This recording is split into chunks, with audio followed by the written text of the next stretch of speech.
अपने सरगोदा के आड़ में किराना हिल्स को ठोका है। Kirana hills is where one set of his nuclear warheads are stored. After you hit it, there has been a seismic sensors have registered a 4.0 Richter scale earthquake. तो actual earthquake नहीं है। जब कभी भी न्यूक्लियर वेपन फटता है तो vibrations अर्थ के अंदर जाता है। That vibration is picked up by the seismic sensor as if it's an earthquake.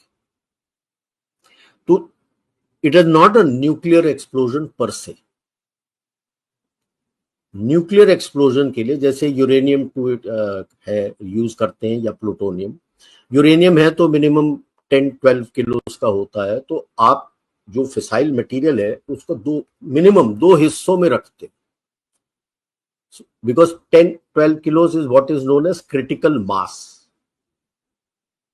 अगर वो जुड़ा है तो फिजन होता है, तो उसको जोड़ के नहीं रखते हो क्योंकि फिजन हो जाएगा, न्यूक्लियर ब्लास्ट हो जाएगा, तो अलग रखते हो।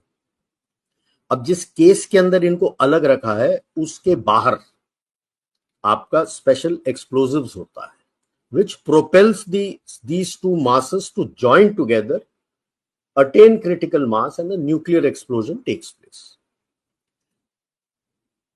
अगर वो नहीं होता है तो you have what is known as a radiological cook-off and it gives out local radiation. अब उसके अंदर स्पेशल प्लेसेस होते हैं जिसके अंदर रखते हैं, कितने कुक ऑफ हुए I can't answer, but 4.0 in the Richter scale मतलब 1-2 तो कुक ऑफ हुए हैं। And when that has been done you have hit the tunnel entrances. If I remember correctly Kirana में 6 की 7 है और हमने तकरीबन 5 पे ठोका है, तो टनल एंट्रेंस सील्ड है, तो and it is an underground thing, पूरा टनलिंग करके अंडरग्राउंड है, तो जितने बंदे वहां थे वो तो मतलब थैंक यू। एंड जो बचे कुचे हैं अगले कम से कम 1000 साल के लिए तो कोई उसके अंदर जा नहीं सकता, रेसिडुअल रेडिएशन रखा हुआ है वहां पे। कुछ एक रेडिएशन लीक होके अगल बगल आया होगा। सिमिलरली उसी वक्त जब ये 11 एयरफील्ड्स हम ठोक रहे थे, जब माना नहीं वो, this was day before night, 11 airfields. You had attacked Jacobabad also.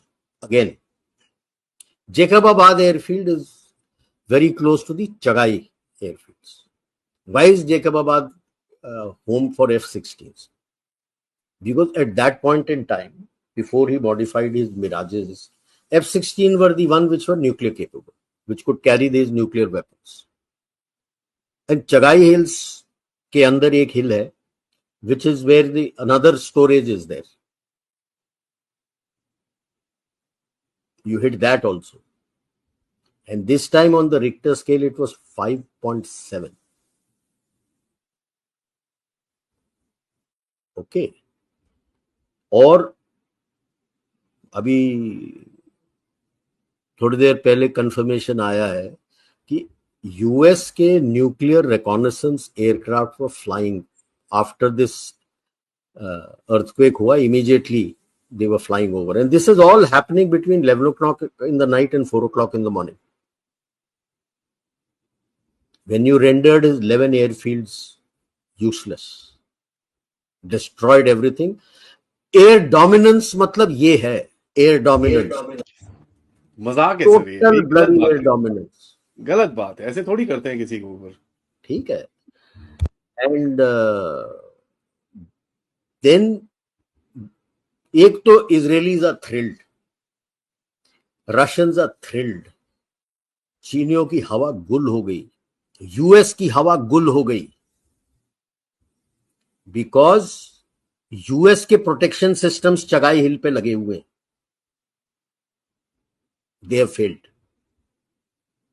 Just understand what you have achieved. The nuclear umbrella जिसके अंदर वो सोचता था कि मैं कुछ कर सकता हूं, is gone. He violated, arty shelling कर रहा था, ठीक है, हम भी रिप्लाई किए, हमारे कुछ लोग शहीद हुए उसमें। टोटल काउंट आपके जो डेथ है including your soldiers and your civilians is around between 15 to 25। इसके तो पता नहीं कितने गए यार। एक ही एयरबेस के अंदर तो 52 बंदों का तो ट्विटर पे लोग ऑलरेडी वहां के पाकिस्तानी चला चुके हैं। 100 से ऊपर तो पहले दिन चले गए थे। ये चगाई और किराना हिल्स में पता नहीं कितने कुक ऑफ हो गए। तो डर इनको लगा था कि अगर पाकिस्तान पागल होके, मुल्ला मुनीर तो पागल है ही है, टैक्टिकल न्यूक्लियर वेपन्स इस्तेमाल करें। इनका नसर करके है, जो पहले नॉर्मल छोटा रॉकेट था, 4 लॉन्चर्स होते थे, उसको टैक्टिकल न्यूक्लियर वेपन डाल के उसको 2 लॉन्चर में कन्वर्ट किया हुआ है। तो नसर करके है, वो फील्ड में रहता है। अब वो वेदर इट इज मेटेड और नॉट, उनको डर था कि अगर वो टैक्टिकल न्यूक्लियर वेपन इस्तेमाल किया, उसका न्यूक्लियर डॉक्ट्रिन तो is you can say very ambiguous, कुछ है नहीं। आपका क्लियर है, आपने टैक्टिकल न्यूक्लियर वेपन या कुछ भी मेरे ट्रूप्स के ऊपर, whether they are in India और एनीवेयर इन द वर्ल्ड, आपने लगाया, we will obliterate Pakistan with our second strike capable. अब वो डर गए, अब पाकिस्तान के घुटने टिक गए, पिकअप कर नहीं पा रहे, लताड़ पे लताड़, घंटा पे घंटा पड़े जा रहा है विद इम्प्यूनिटी। जो कुछ वो सीना तान के खड़ा था कि मेरे पास मेरे न्यूक्लियर एसेट्स यूएस के प्रोटेक्शन सिस्टम के साथ मैंने प्रोटेक्ट किया हुआ है, इसके चाइनीज के लेटेस्ट एडी शेडी सारा कुछ है, बढ़िया जहाज वगैरह सब है, क्या फायदा हुआ? कुछ नहीं। So the phone started ringing from Pakistan to every place कि भैया बचा लो। क्यों? क्योंकि फ्यूल है नहीं, एम्यूनिशन है नहीं, और अगर इसके बाद इंडियन आर्मी अंदर घुस गई तो मतलब पूरा पाकिस्तान खत्म, there will be nothing left. कई लोग सोचेंगे कर देना था, okay, but please remember, war is the last resort. You are fighting this battle with through other means. Now that the nuclear umbrella is generally over, बचा क्या है पाकिस्तान के पास? His boundary.